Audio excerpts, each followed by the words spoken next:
Hello and welcome to the Aquarium Dilemmas podcast. I'm your host, Kerri, ScienceGal Aquatics, and today my co-host is... Jesse, and welcome to another exciting dilemma. We've went over a lot of different things, from tank size, substrate, filtration, cycling a tank, and kind of why we do it.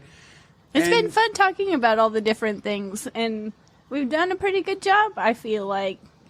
Well, and now we're going to step to the very last basic step of water change and why it's important, and just hit on a few little mini topics of why we do it, why it's important for our fish, and some of the easiest, simplest ways to do it.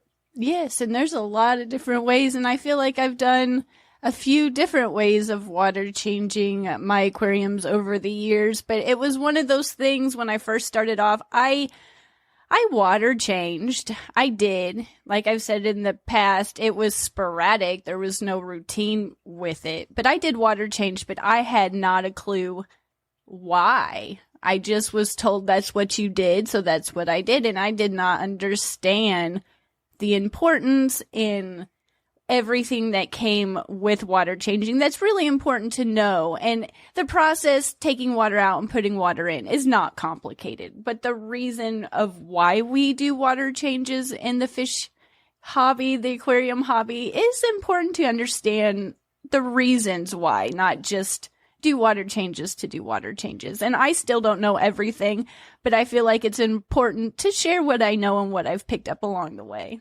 And the mistakes I've done over the years. If you're new to the channel, you can go back and check out our episode on cycling a tank, which will tie into why you're water changing. And it will link everything together, kind of make a little more sense completely to you. We'll touch on a little bit of it, but we're going to stay more to what we're doing with the water change and the related topic of how it's helping the cycling of the tank. Yeah, it's helping in a way, but I feel like at this point hopefully you've got your tank established. It's been running for a while. You've got your bacteria and everything built up. You've let your fish acclimate. You've had them for a little bit. Now it's time to maybe do your first water change, or maybe you've done water changes and you don't really know why, or maybe it's just a refresh. But when it comes down to it, to get to the point, I guess, the whole reason why you need to water change comes to taking the bad things out of the water, to put it pretty basically, but the nitrates are what, with the RA, because I don't pronounce them, where probably you can tell the difference, but that's the main reason why you need to water change. And you don't have to there's not like a one time a week, Monday at 5 o'clock, I'm going to water change all my tanks and everything's going to be happy. Like, there's a little bit more to it. But when it comes, basically, there's things that build up that's bad in your water, and the only way you can get them out is through water changing. Correct. To put it very simply. Yes. So first off, let's go with what you're going to need to have the simplest way to do a water change. You're brand new to the hobby. You've got your aquarium and it came with the filter and the kit and all that good stuff. Well, what am I going to need to do the easiest water change I can do?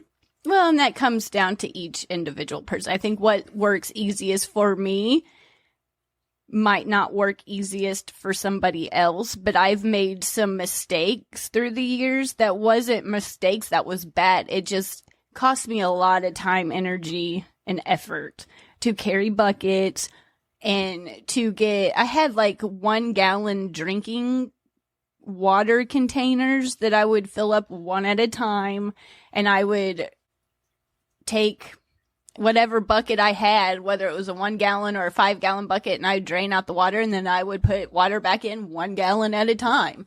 And sometimes I would take it right out of the sink and I would dump it right in. Sometimes I would let it sit overnight, but there's easier ways to do it, but that's not a wrong way if that works for you. It's just, it's more time consuming, and it would take me, as I got more tanks, it would take me, because I water changed like this for a very long time. It wasn't until recently in the last handful, probably 3 years, that I've upgraded my system, but I have more tanks now too. But I would drain it with an aquarium siphon or an aquarium vac or some kind of aquarium siphon. That's one. That's one. A bucket is a fish keeper's best friend. I'm gonna go. You went way over it. I'm talking for the person who got one fish tank. Well, one fish tank. It doesn't matter if you have one fish tank or a lot of fish tanks. You still need. I feel like you need an aquarium vac, like a bucket, and then whichever way you decide. There's a couple different ways. Various ways that you could put the water back in. But usually when you're water changing, that's when you kind of scrape some of the algae too. And I've tried different things through the years, but I like an aquarium type sponge and a razor blade to get the algae off the front of my glass. But for just basic tools to get the water out, an aquarium vac and a bucket.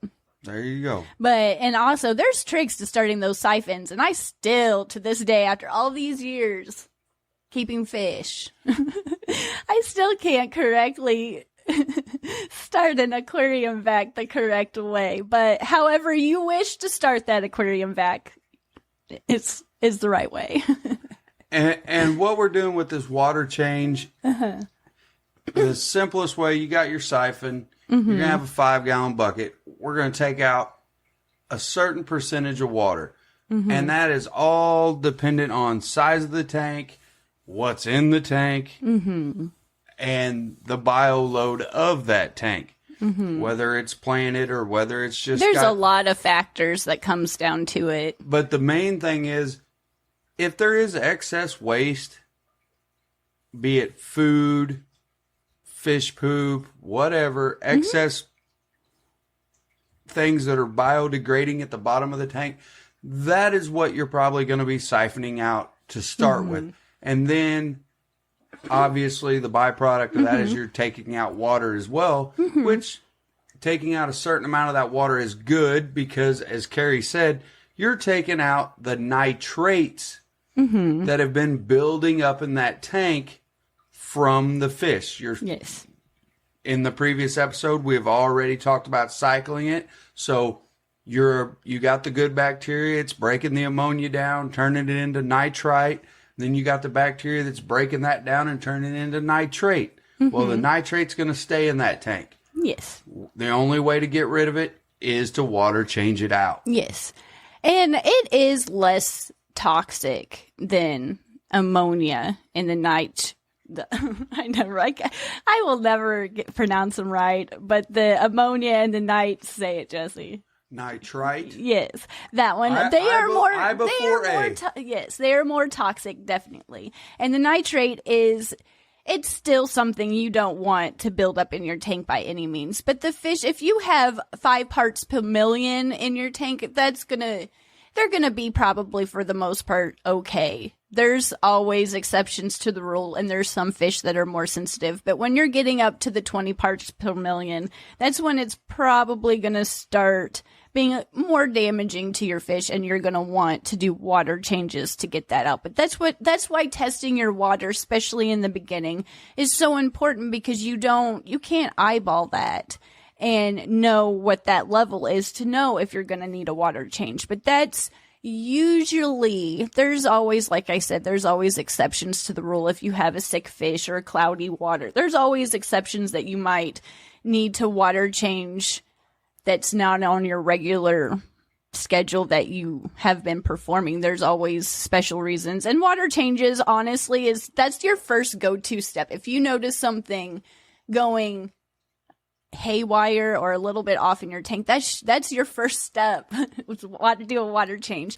But each tank, whether you have one tank or you have a fish room like I do, each tank, whether they're across the fish room or right next to each other, they could be set up the same with the same fish. They're still going to be different. And that's why testing is so important so you can see what that level is, because some tanks, like Jesse said, if you have a planted tank and those plants are working with you to help kind of cycle some of that out and use it as food for the plants, then that's working with you and you don't have so much levels building up because you have something in there helping. But if you do not have a planted tank, it's going to build up really quick. So those tanks are going to have to be on a different water changing schedule and even different amounts of water. No two tanks. You can't, and I'm guilty of this. I will take 10 to 20% out of every single tank and assume it's good. And I water changed it. And I even fall guilty into that. I'm not testing like I should.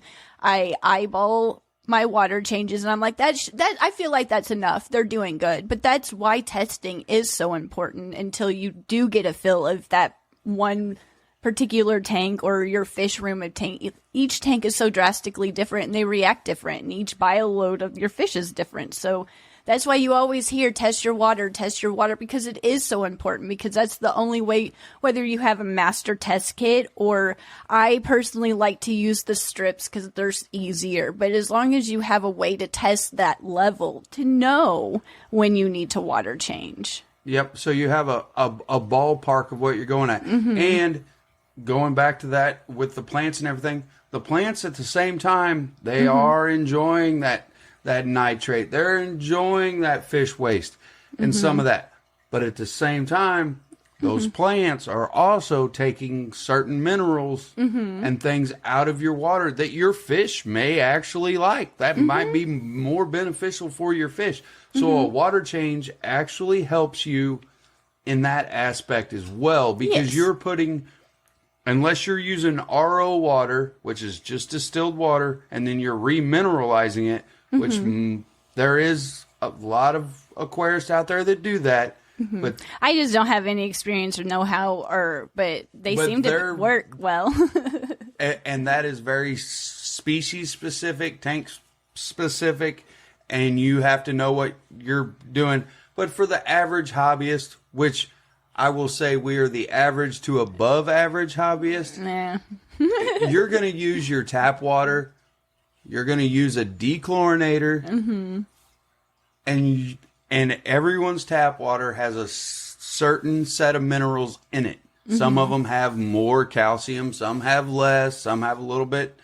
Your water will generally be a little higher in pH or a little lower in pH. And that all goes back to what Kerri was saying, ScienceGal was saying, that test your water. And once you get that tank established, you've cycled it, you keep testing it, then further down the road, the eyeballing can come into play. Yeah, I mean, I'm sure there's fish keepers out there that are very on it and test all the time, and they just do that. But I am not. I test a lot more in the beginning, and if I see a problem, that's when I test. But I really do need to get back into the habit of testing more often, because I do have some algae that, even though I don't hate it like I used to, it would help. It would help. But I know also a big mistake that I made when I was learning about why we do water changes. I just assumed too, let's say I have my 20-gallon or my 10-gallon tank, and like I'm doing my 10 to 30% water changes on it, and I just assumed when I did my whatever I chose to do water change, it was taking all of that out, but it's not. You still have, if you take 20% of your water out, you're still going to have some nitrates in the water. And so when you put that water back in there, it dilutes down, yes, but if you have a high reading, let's say, I don't know, making up a number, it's 50 parts per million, and you take 20% of that water out, it might be down to 30 parts per million. And then you put water back in there and it will dilute, but you still have some in there. So if you're taking another reading, another, testing strip, or another, you get your master kit back out and you're still reading a little high, maybe you should up your water change or do more water changes frequently. Maybe do 2 that week instead of 1. And once you get that lined out, then you'll get to know that tank, and you'll know that I need to do 10% Monday. Twice a week. Yeah, Monday and Saturday. Or I need to do, if it's a cichlid tank or you got a lot of plecos and there's a high bioload, maybe you need to do 50%.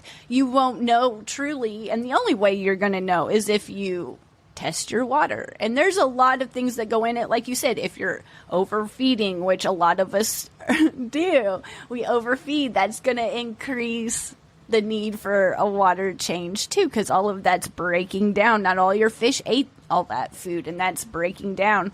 And if you don't have plants and you have a pleco in there and it's always going to the bathroom, that's going to be breaking down. So there's a lot of different factors that influence how often, and only you know with the tank you have. But testing, and kind of when you first do if you're new and it's your first couple water changes on that tank, then test it, and you're going to have a period where you're going to see a pattern and know, okay, I need to do a little bit more, or I need to do a little bit less. Or like my 55-gallon guppy tank, it's got it's got shrimp and guppies. It's heavily planted, so I don't have to do a water change once a week on that tank. It's okay if I do a 10-20% water change once a month. It's so depending. That's the reason it's important to get to know your fish, get to know your tank, test your tank, and really spend that time. And that's a great time to spend with your tank when you're water changing and kind of cleaning up and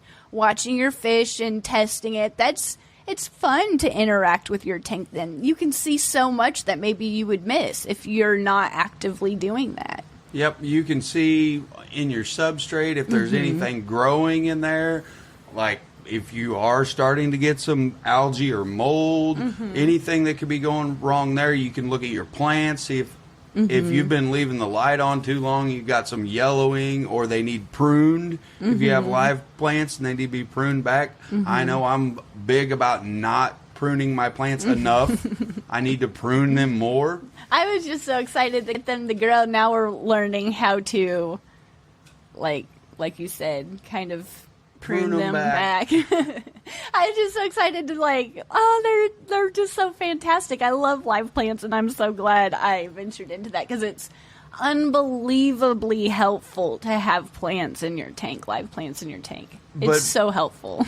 Back to the water change at hand, though, the other reason you're water changing is a lot of the stuff you cannot see. You can't see the nitrate. You can't see the phosphates. You can't see all that. You can see the excess stuff that falls to the bottom, anything that's trying to biodegrade and break down inside that tank that you're going to want to get out, and that's obvious. But you can't see inside the water column, so testing and knowing that you're taking some of that out and you're putting back in minerals that are going to be helpful to your fish, to your plants.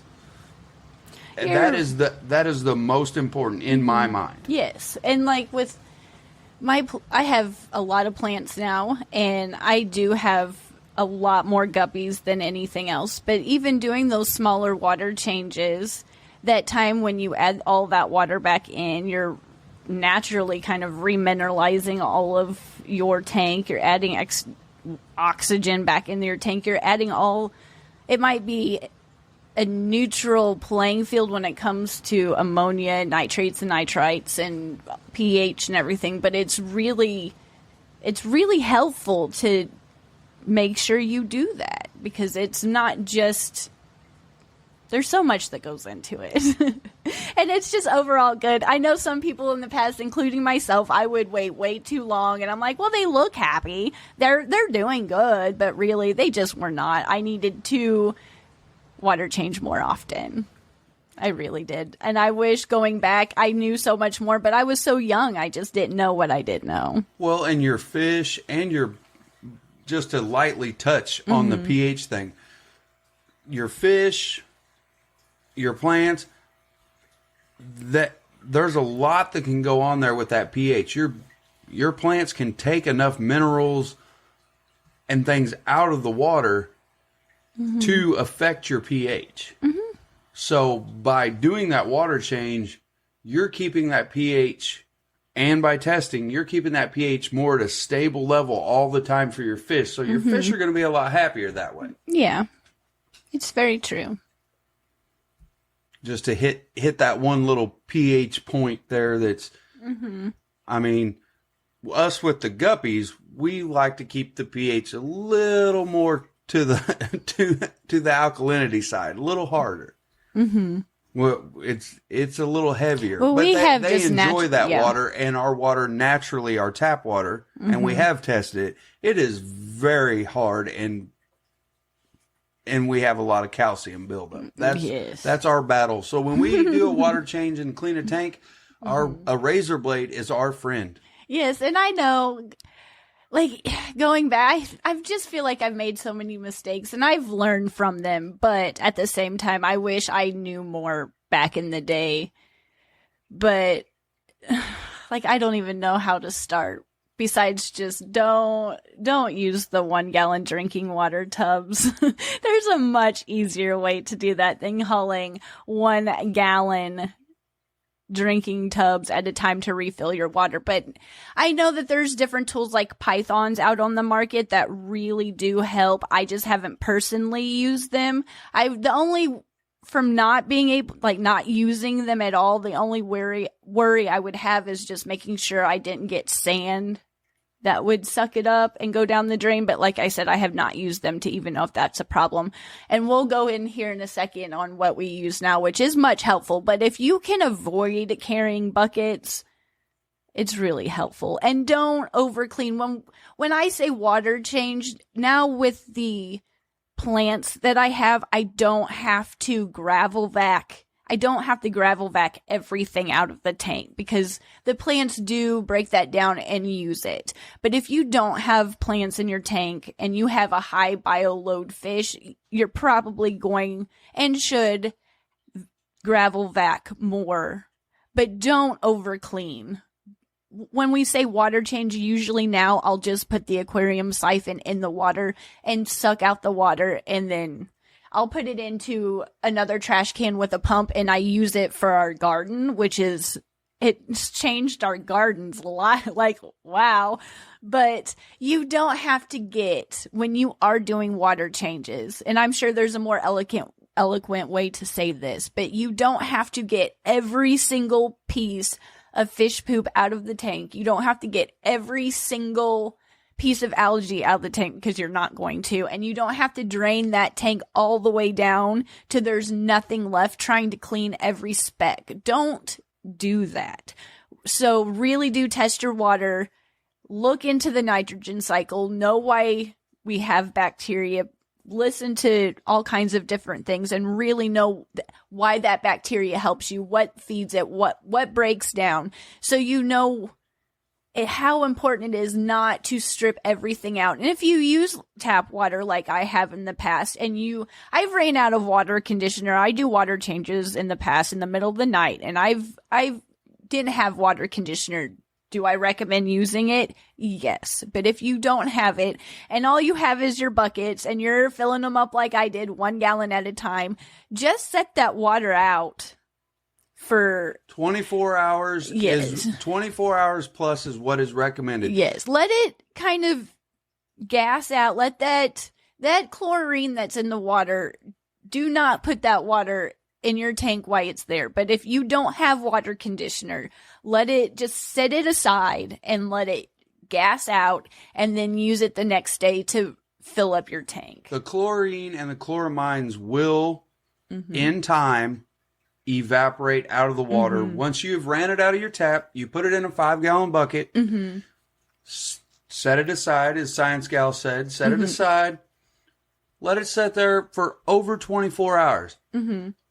Then, by then, all of that will have 99% of it will have evaporated and dissipated from the water. You can add it to the water, and because if you were to add that tap water directly into your tank that has been cycled, and shameless plug, check out the other episode on that, because that talks about more into why we dechlorinate water. Yeah, we go into more detail.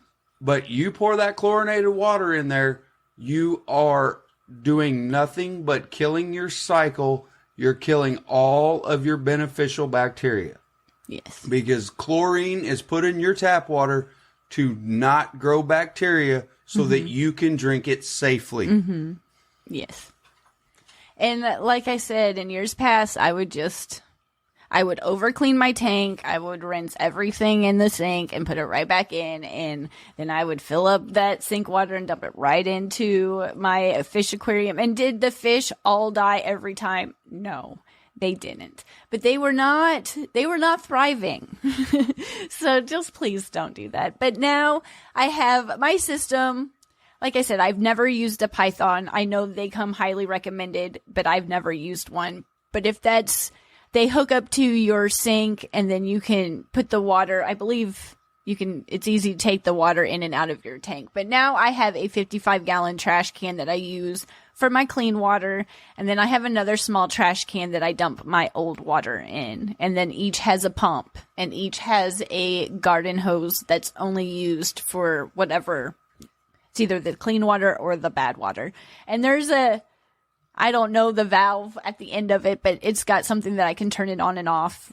And like I said, there's a pump in it. So I'll drain the water out into a bucket and then dump it into the dirty trash can for the dirty water. And we pump that out to our garden. And then the clean, I'll still let it sit overnight, especially if I have the time, and let it sit overnight. I'll use some water conditioner. And when you do use water conditioner, use it by the instructions. You don't want to use too much either. And then I'll fill up the tanks that way. And it's much easier than carrying all those buckets up and down the steps or between rooms and getting it all over the floor.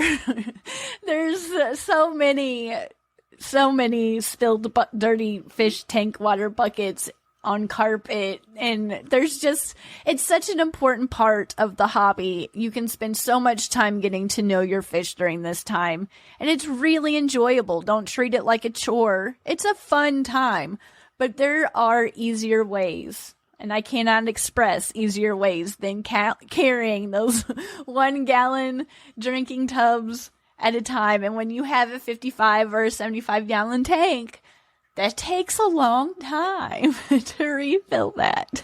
Exactly. Well, and I'm going to go with, if you're brand new to the aquarium hobby, you're going to have your normal aquarium siphon. You can get it any pet store. And that's still what we use to take the water out of ours. That's the easiest way. It is. For me. You can, again, going back to sucking up that big debris, you want to get that out of there.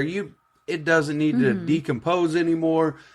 It'll clog your filter up. There's a whole laundry list of problems it could create. You get that out of there, and then whatever other water you feel that you've tested that you need to take out, that amount, up to that amount, to do your water change. And then you can dump it outside, dump it however. And all you really need, if you're just doing one tank and it's not a large tank, is just another 5-gallon bucket. Yeah. Fill it up, use your dechlorinator, wait a little while, and then slowly pour it in. And I've done it many, many times. Now, don't get me wrong, I really enjoyed the trash can method because we can let water set and always have a little bit. It's on wheels. Always have a little bit of water on backup if we see something needs topped off, or if something is for going wrong, we can do an immediate water change. So in that aspect, it's very handy. On a handyman side note for any of those listening, all I'm using as pumps in those is the actual sump pumps that you would use on a house. Yeah, we got them at Lowe's. They're very helpful. They're not anything huge. They were one of the smaller size, but they work so great. Yep. You buy a nice high dollar garden hose with a thick wall inside so it's not leaching into your water, and you just put an adjustable valve on the end of that garden hose, and you can adjust the flow going into every one of your tanks once you plug your sump pump in and you're pumping the water into your tank, you can adjust the flow so you're not disturbing your plants, your fish, depending on whether they like a lot of flow in their tank or not. Yeah. It is very, very handy. So I guess kind of just wrapping up a little bit, the purpose of your water changes in just kind of general terms is you're going to try and you want to remove those nitrates out of your tank. Nitrates, debris. There's a lot of other stuff in there. And my biggest reason that I would have to do an extra water change or I'd have a level spot, usually it came down to and I'm still guilty of it, I will overfeed from time to time. And that's for me personally, and I'm sure a lot of newer fish keepers out there, overfeeding is probably a huge factor for a spike in one of your readings. And if you're water changing and you're testing the way you're supposed to and you have that level, remember that when you are water changing, those nitrates are not going to completely come out. It's going to dilute down. And so you need to test to know if that was enough of a water change. That's really the only way you're going to know if you need to do more water changes, take out more water. Maybe you took out too much. Maybe it's down to all 0 and you shouldn't have maybe done a 75% water change twice a week. That was just too much. So you really testing your water, especially if you're new during the beginning of your cycle, and continuing testing through water changing. Maybe it takes a couple of times or every single time for a while. The only way you're going to know is if you test while you water change, because that nitrate is going to go down. Like I said, if it's like a 40, it might go down to a 30%, and then you put your water in there and it's going to dilute. So that, I hope that makes sense, but the only way that you can judge if you did more or you did too much or you need to do more water changes with your tank is to test it and see what that reading is. Because you're not unless you do 100% water change, you're still going to have some in there, especially if you're overfeeding like I was. Like I was doing water changes, but I was like, well, this isn't ever really going down. So you need some to. In there is okay. Nitrate. I feel like somewhere around that 20 parts per million is where I gauge. Nitrate is okay. You just don't to want too much of it. Yeah, you don't obviously. want. It can't still be if you're harmful. using that master test kit, it's going to tell you. It's going to tell you. And if you have if you got the nitrite or the ammonia, then you just need to do a water change. Now you're in a whole nother ball game. You're going to be doing water changes, and that means you don't have enough beneficial bacteria that's doing its thing. And yeah, that's true. But there's a lot of different things that can pop up with an aquarium. There's a long list, and we'll probably get through them all eventually over time. But if I have a problem or I have a reading that I don't like, the first spot, the first stage, is water change. I start at water changing and then go down. But that's my first go-to if I see a problem or I have a high reading, is start at water changing. Water changing helps so many things. It's a good starting point. If you have an issue or you're new and you're not really sure, just do a water change. Start small and work your way up. Test your water and see if you need to do more the next day. Especially if it's a smaller tank, because it's hard to do a small water change on a small tank. It's real easy to take out a lot of water. So, well, that's a whole nother subject. But a very small tank, like a nano tank or a micro tank, as they call them, it is so easy for the levels to get out of balance because the volume of water. It's just so small. When you have 55 gallons of water, you have a lot more room for error. Especially if you don't have... When you only have 2 gallons of water, 2 gallons of water, you could take the same parts per million of nitrate in that 2 gallons of water versus 55 gallons of water is a totally different ballgame. Well, hopefully this helped explain water changes to you and why they are important, because they are so important and they do help in so many different aspects of the tank. When you have, like I said, something pop up, just do a water change. Well, what's your let's go top three real quick wrap up of your water change keys. I got 3. Well, you start first because I don't know what. My top 3 water change keys would just be any excess debris, test, and always make sure and use a dechlorinator. Yeah, that's all good. That's good advice. If you have a high nitrate or any type of high reading, just do a water change. Learn, including me. I've been in fish keeping for a long time, and even I need to test my water more often. Don't just eyeball it and think it's okay. But yes, a 5-gallon bucket is always your best friend during a water change. I like to aquarium vac. It's really easy to over aquarium vac and try to get all of the debris out. But mainly right now, since I do have shrimp, the guppies don't have a high bioload, and I have a lot of plants. So I just kind of spot clean it. But if I've overfed and something didn't get eaten, like if there's a veggie wafer or something, that's usually what I will spot clean when I aquarium vac now. I don't worry about, and it's really hard not to get it all out. But since the tanks are so heavily planted, it having some of that debris on the bottom of the tank is kind of helpful. So it just depends on your tank. If you don't have plants in there and you have like my pleco upstairs, yes, we do need to gravel vac that tank more often because it's such a heavy bioload fish. But the guppies, if I miss some here and there, I don't freak out like I used to. I just don't. But I guess the point when it comes down to it is test your water, see where your nitrates lie.